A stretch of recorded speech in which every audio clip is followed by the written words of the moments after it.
Welcome to Bionic Life. My name is Kevin, and tonight I want to talk a little bit about why I am building a new log splitter. All right, there's several reasons. Let's get started.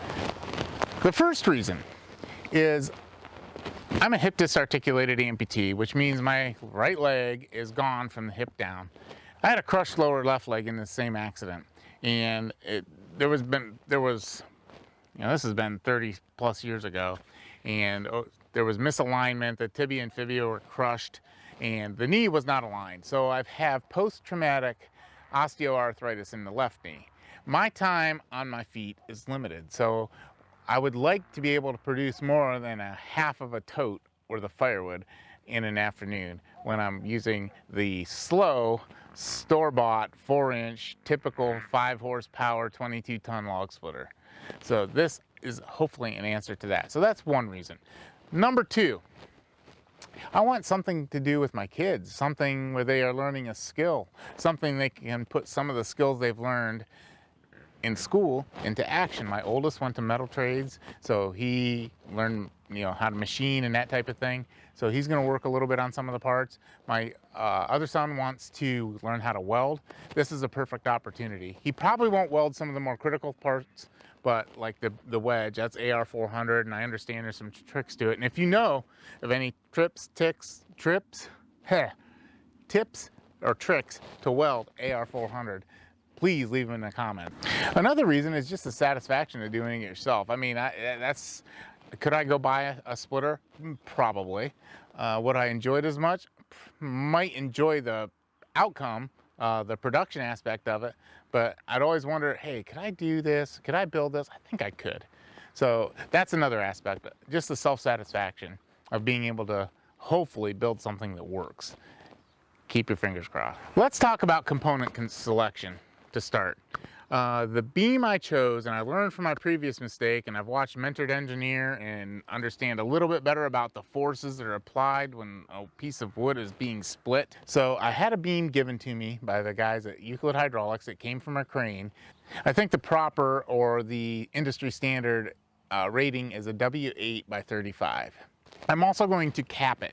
1/2 inch on the top, 3/8 by 8-inch wide material, top and bottom. Top's 1/2 inch, bottom's 3/8. The sides are going to have stiffener ribs, a lot like what Chris Wolf does at Wolf Ridge. And I'm going to incorporate ideas from Chris from Wolf Ridge. I'm going to incorporate ideas from Andrew at Easton Made Log Splitters.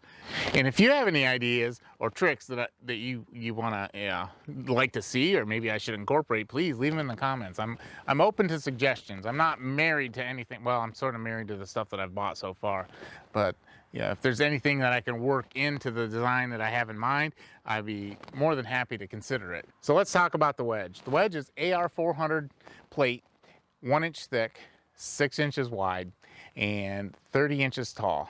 I think I'm going to use 9-inch material on each side for the wings. That's an 18-inch wide wing. It's sort of comparable to the height of the wedge after it comes through the beam, the vertical part. So that's kind of my thoughts. I'm open to suggestions. If you have any suggestions, tips, tricks, throw them in the comments. I'll definitely consider them. And over here we have the steel for the push plate. This will be the push plate. It's 11 inches by 11 inches. This will be the slide. It's a 14 by 11. I got 2 pieces. I'm going to cut the rails, the guide rails, out of one piece. And I'll have a little bit of extra for bracing, left over for bracing. So I'm going to use the collar type design that Andrew Easton uses on his wedges, where the cylinder rod has a sleeve that slips over it, and that sleeve is welded to the back of the pusher. I'm going to use that. I'm going to put accommodations for a pullback arm if I see this machine's capable of pushing through a box wedge. I think I'll consider making a box wedge down the road, but for now we're going to use a 4-way. I'm going to use Aluma bronze on the pusher for wear bars. The top plate of the beam is going to measure, I think, just under 1 inch. This is 1 inch thick material, 1.5 inches wide. I'm going to use, I think, 5/8 bolts. I may have to jump it up to 3/4. We'll see. I like Andrew Easton's design, so I want to kind of follow that, and why reinvent the wheel? I'm looking for a source of phenolic, a phenolic sheet to put on the bottom and kind of do the whole Easton made pusher idea. So if anyone has any links, I found where I can buy a full sheet. I don't know that I need a full sheet, but if I have to buy it, I will. The cylinder I selected is not a tie rod design, like I think Timberwolf uses that. It's a spherical, round, welded cylinder, 4.5 inches wide, 24-inch stroke with a 2.5-inch rod.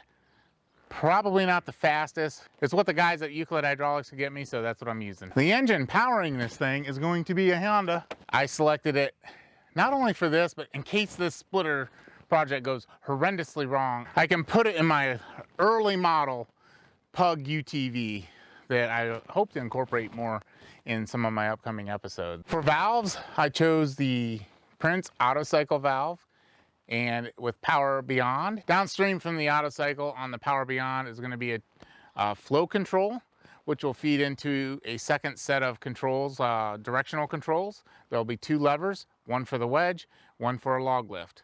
The flow control is just to keep things from going crazy when you're raising and lowering, so it doesn't launch a log over or just, bang the wedge up and down.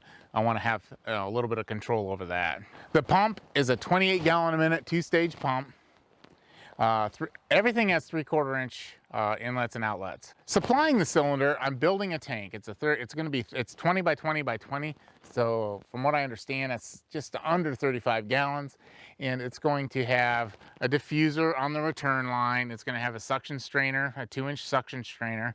It's going to have the return filter. It's going to be in the tank, 50 gallon a minute with a 25-pound bypass. It will be filtered on the return is what I'm trying to say.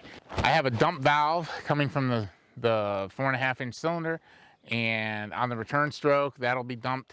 I'm going to put it into a manifold. I'm going to build a manifold and put as much of the return oil into that manifold as I can. I have seen some people direct the dump valve directly back into the tank, and I'm not sure if there's a filter in there or what. It looks to me like they just welded a port on the side of the tank and they're just returning oil directly to the tank.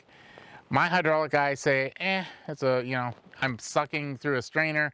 I'm returning most of the oil back through a 50 gallon a minute, I think it's 10 microns filter. So, it's a calculated risk.